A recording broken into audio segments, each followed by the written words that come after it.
Good afternoon. My name is Jessie Wang, and I serve as the president of the Student Government Association. It is my pleasure to be here today to welcome you to the 27th annual celebration of Founders Week at Emmanuel College. This special week marks the 215th anniversary of the founding of the Sisters of Notre de Namur, and this year, the centennial celebration of Emmanuel College.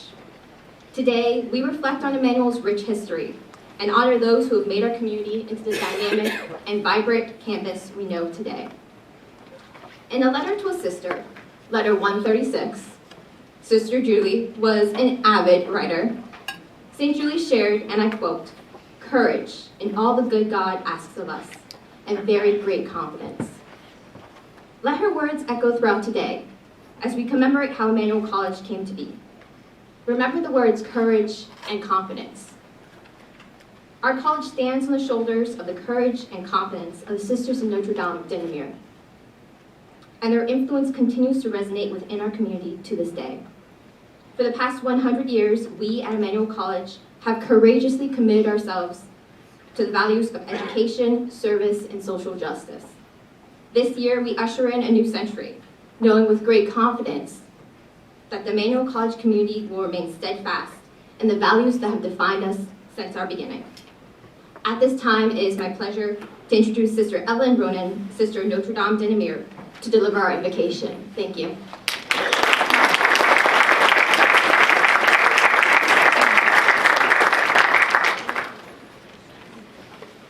Thank you, Jessie. May I invite you now to reach for a quiet space in your mind and a quiet space in your heart, that we may become more aware of how present God is here with us at this special time.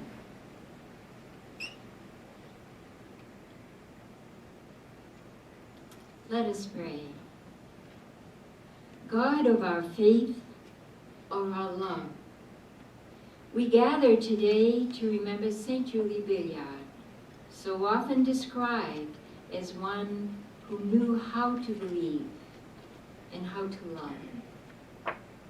We gather today because the depth of Julie's faith and love, your gifts, O God, to her, gave rise to a vision so powerful it caught the hearts of others. It unfolded a new road to be followed. We gather today, O God, because this vision you gave to St. Julie has long been a gift to us, to all of us. Her legacy, our living legacy here at Emmanuel College. And so, we gather today to thank you, O God, for enabling our St. Julie to say yes to your call in 1804. May you renew the depth of our faith and our love, that her legacy may continue to become more and more alive through this centennial year and all the years before us. With St. Julie's trust now, we say with her, how good is the good God. Amen.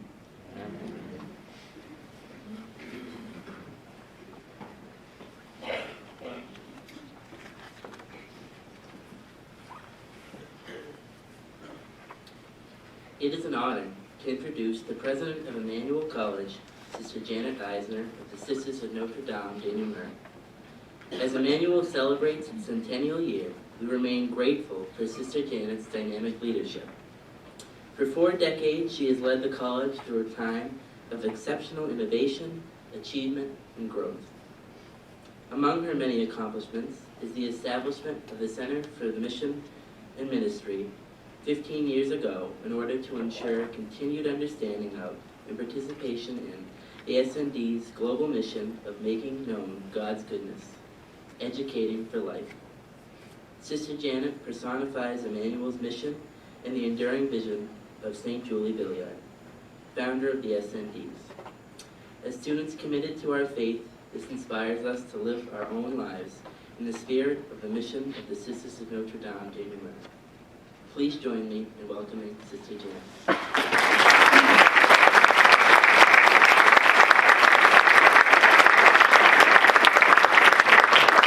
Thank you, CJ. Thank you, Jesse, for reminding us it was 27 years ago that in fact we recognized the importance of talking about and coming to look again at the founding vision. And thank you, Sister Evelyn, for that prayer.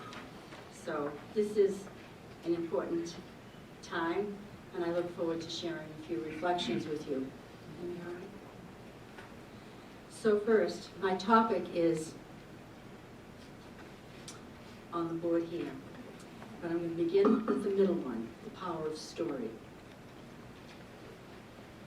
I want to begin also with vision and end with legacy. Stories are what bind us together, and I want to be sharing some stories of Sisters of Notre Dame and Emmanuel College and our alums. They paint a larger picture of faith-filled women, of co-workers, of alums, collaborating with others to advance the mission. So what is a vision? Proverbs says, without a vision, the people perish. And what is a visionary?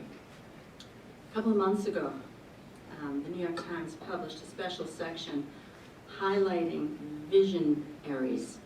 And they said, in selecting them, they would have 3 criteria. They had to be people who are forward-looking across a range of disciplines, working on exciting projects, helping others, or taking on new direction. If anyone ever fit that description of a visionary, it was St. Julie Billiart. Just consider the scope of what she set out to achieve and did achieve, despite obstacles within the church, in society, in the wake of the French Revolution, and the Napoleonic Wars. I think that the remarkable success of the sisters in her time and across the globe, Sisters of Notre Dame are on every continent now, throughout the last 2 centuries, is due to the clarity of the founder, St. Julie's thought. She placed education at the heart of her charism because she believed and knew that that charism serves as the foundation of so many goods. Education, good for the individual, good for society. But Julie was moved by something greater. She believed education is fundamental in bringing about the reign of God. She had to leave her own home country, France, for Belgium, in order to fulfill what she believed God was calling her to do, which was to go all over the world. Her companion and donor was Sister Francoise Blanc de Bourdon. She was a member of the French aristocracy and escaped the guillotine by one day because Robespierre fell the day before. And she became the co-founder in many ways. But there were a number of other people as well at the very beginning, the foundation of the Sisters of Notre Dame, who contributed, who helped them. Whether it was the parents of students that helped build the boarding schools, that supported the free schools for the poor, or whether it was somebody like Madame François, who gave a good bit of her fortune as well, to see that the mission could continue. But in my comments today, the topic always was responding to the needs of a changing society. Whether it was revolution-torn France, or very few years later, 1840, St. Julie Billiart died in 1816, her co-founder died in 1838, but they had already begun to admit sisters, not just from France, but from the Flemish-speaking part of Belgium as well. So from the beginning, there were 2 cultures in the congregation. The very vivacious, earthy French women, and the very organized, focused, neat Flemish, Dutch people. So from the beginning, there were challenges. In 1838 actually, the person who succeeded the founders, her name was Sister Ignatius. And she's the one who, from the day she was born, wanted to make God known in America. But in 1840, in 1840, in response to a request from a good friend of the Sisters of Notre, Father Varan, a Jesuit, he invited the sisters to come to Cincinnati, Ohio. She responded to that request and sent sisters from Antwerp, set the slide this up good, from Antwerp to Cincinnati. Now the women who came, I think one of them was 18 years old, the other was maybe 19 or 20, and they came not to a neighboring country in Europe, but across the Atlantic, to a country that was barely 60 years old. So that took a lot of courage from the very beginning. So from the next part that I want to talk about, I'm getting right in to 1849. And in 1849, there was another request that came, because some of you, especially you who are historians of Boston, I just care a lot about it, know that the 1840s, especially the late 1840s, were very challenging because of the role of the Know-Nothings in Boston, which was not very positive or favorable to anything that was Catholic. But meanwhile, there were droves of immigrants coming into this country from Catholic countries. And so Father John McElroy, a Jesuit, who was at that time at St. Mary's in the North End, went to the Bishop Fitzpatrick, and said, I'd like to go to Cincinnati and get somebody, because we've got to start some Catholic schools in Boston, because if the children went to the public schools, they had to recite the commandments and the prayers from the Protestant Bibles, and if they weren't, they were beaten. And there had just been a big law case there. So the bishop said, fine, go ahead. And so he went and brought back and found a place for the first Sisters of Notre in Boston in 1849. They had originally come from Belgium. So it didn't take long, however, maybe 10 years later, that the people who entered did not have Dutch names or French names. They had the names of the new immigrants. And one of the most threatening groups who were coming in droves were the Irish. And Father McElroy had come from Ireland, as had many of the people who lived in St. Mary's in the North End. He later, in 1836, was the founder of Boston College. So if you know about McElroy Commons in BC, any of you who went there, you see there's a connection back there. But that was just the beginning, because from 1850 through 1900 and following, the Sisters of Notre Dame opened a number of schools and academies across this area. The first one was Notre Dame Academy, Berkeley Street, then it was Notre Dame Academy, Roxbury, and then they went to Lowell, Lynn, Lawrence, Cambridge, Somerville, Chicopee, Springfield, and that's just the beginning. And those schools were burgeoning parts of the population at that time. So it was not surprising then that just before 1919, that the Cardinal, then Cardinal O'Connell, asked the Sisters of Notre Dame to open the first Catholic college for women in New England.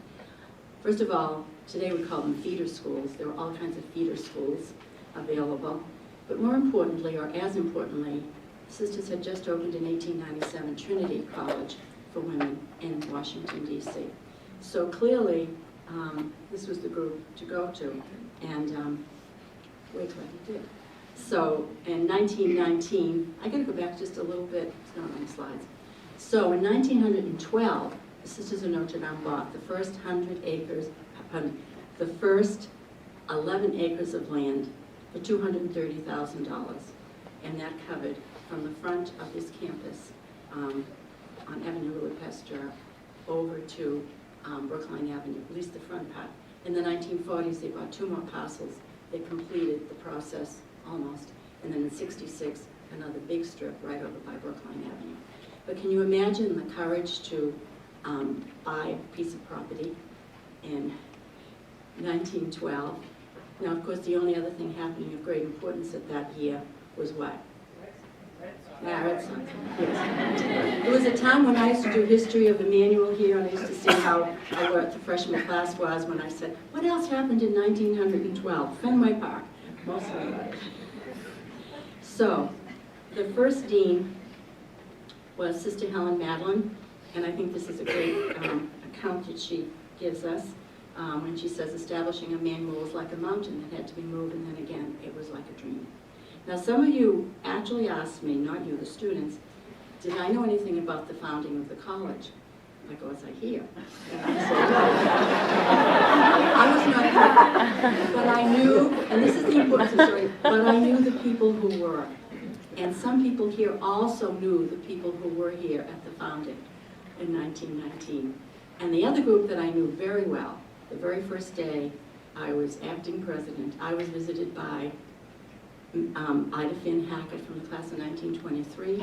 I had another visit from Alice Johnson, class of 1929, because it was their 50th reunion.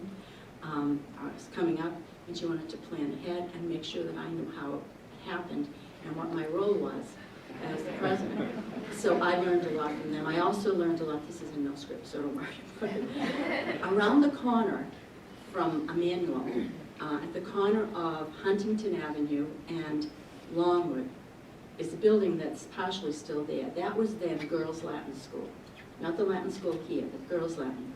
And the head of the Latin School council area was Marie Glennon, class of 1925.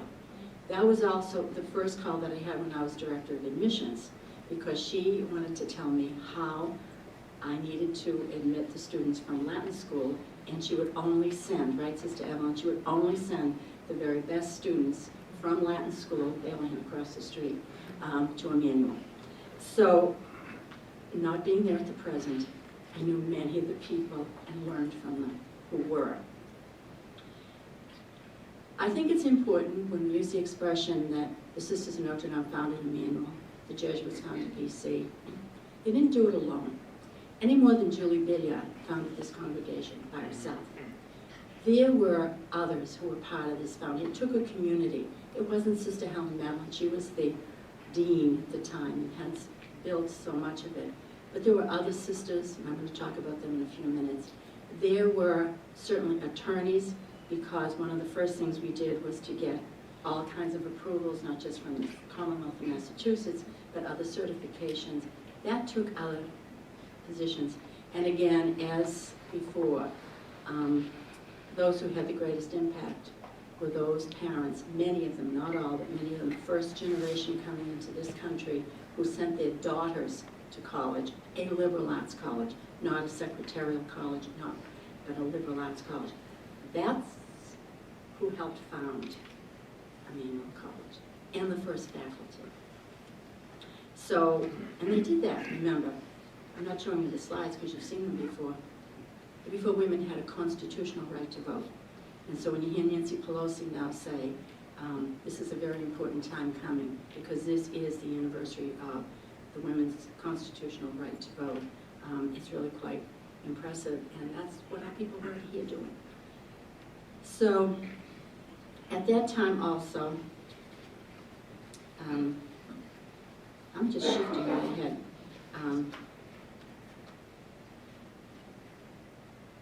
By 1923, the college had accreditation from NCEA, National Catholic Educational Associate. They only had the charter in 21. They were accredited by the New York Regents, State of New York Regents, 1926, and affiliated with Catholic University in 1925. Soon after that, the leaders of this college had a very key role in the beginnings of Catholic higher education, particularly Catholic education, higher education for women. But I want to tell you, since it's a story, I want to tell you a little bit about some of these people. I've got them up there. On the first faculty was Sister Marie Margarita, who herself was very highly credentialed in French, and then she decided to be, because of what was going on and the request, I believe, of Washington, people in Washington, she introduced a Russian program, so we had Russian and Polish taught here. She was on the very first faculty, an amazing person. Along with her, a little bit later, was the head of the math department, Sister Laurentine Marie. They taught here, both of them, for many years. We come a little bit later, and you see some other great predecessors. Sister Maria Augusta Neal, who taught here for 37 years. She was a graduate of the class of 1942.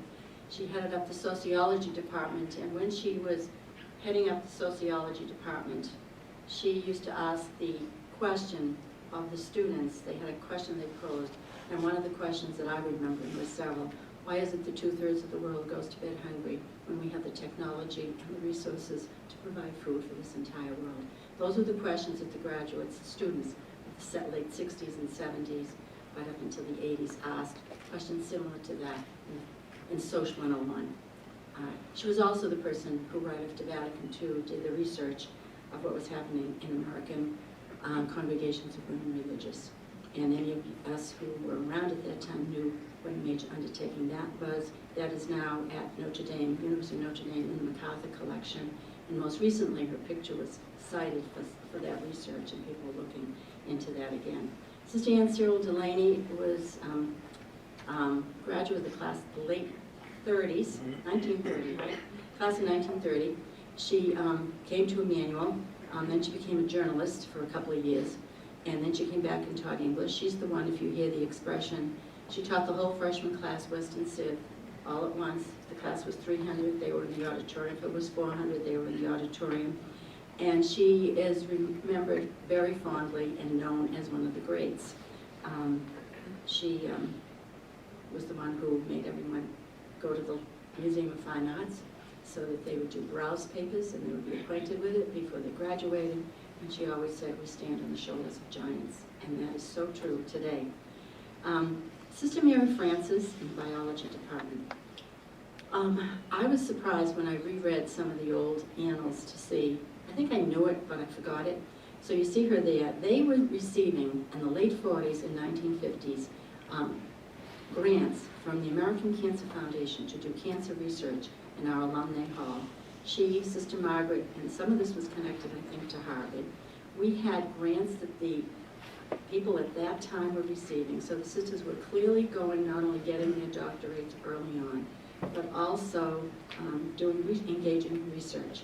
And that continued for some time. And some of it was in marine biology, some of it was in botany, but a lot had to do with medicine. Now, that's pretty unheard of, because we're talking about the 1950s when this was going. So I think that there's some good succession going on there with the research that's going on at the college right now.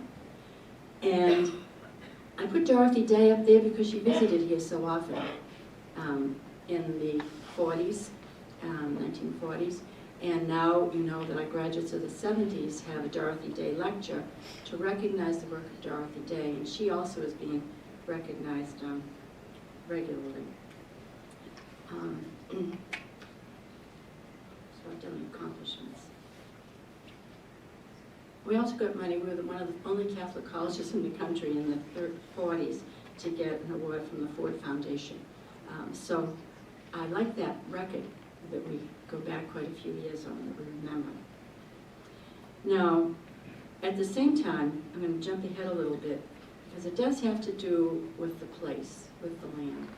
When we celebrated our 60th anniversary back in 1979, one of the speakers really positioned where we were in the college so well. And this is some excerpts from it that I've adapted. And it says, "Let me take you to 400 the Fenway, the grand address," as it quotes.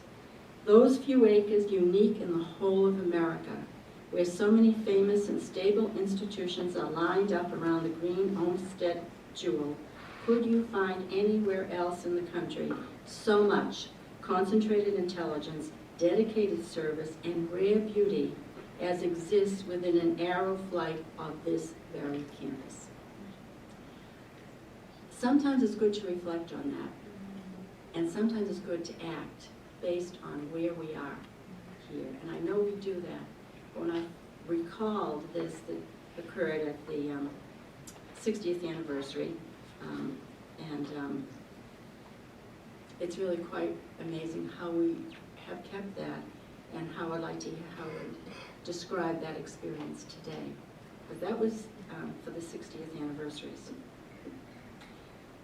Now, it's a little known fact in Emmanuel, I think, that when I was spending my time way out in Michigan, that I spent my time looking at oral narrative, storytelling. That was the focus of my dissertation.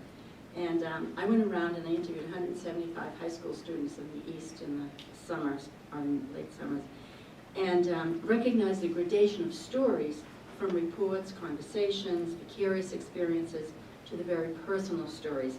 Something that made a difference, something that touched people differently, and then became the story of others. And I think that's what's leading into the centennial. One of the questions that I asked, because there'd been other research on it at that time, was when I would be talking to the high school students, and I also did a gender difference. Women, the girls were telling vicarious experiences, the boys were telling fight stories. And I took him behind the gym, I punched him until he turned purple, lots of action verbs. My question, this is real, this was in St. Mary's, Cambridge, I did those interviews. But one of the questions I asked as part of this was, so like, did you ever have an experience like when you was really scary and like you thought you were going to die but you didn't? And what was that like? And that's where we got to the heart of what touched people, and those stories were told. When I think about our alumni, as we prepare for this, we're in the centennial now, they are rich with stories. Just as our faculty, who were here for a number of years, and many of you have, but not all, have had some of that experience. The stories, that's part of what makes us who we are.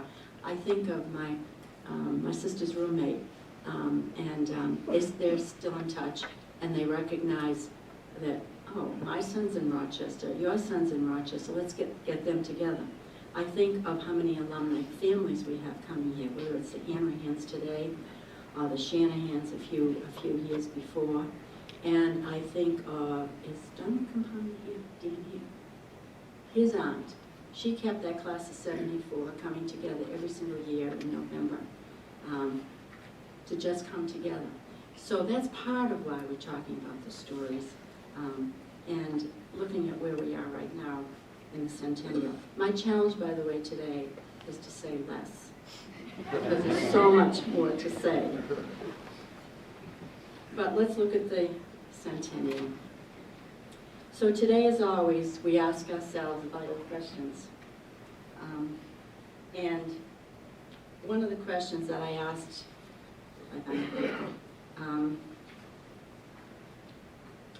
what happens when we hand our student a diploma?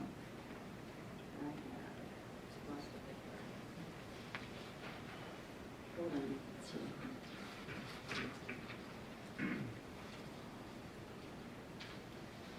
Do we have it? So, what happens to when we hand our students a diploma? When we hand our students a diploma, can you find it? Well, anyway, I asked, you got that? All right. One more look, and then I'm doing it from memory.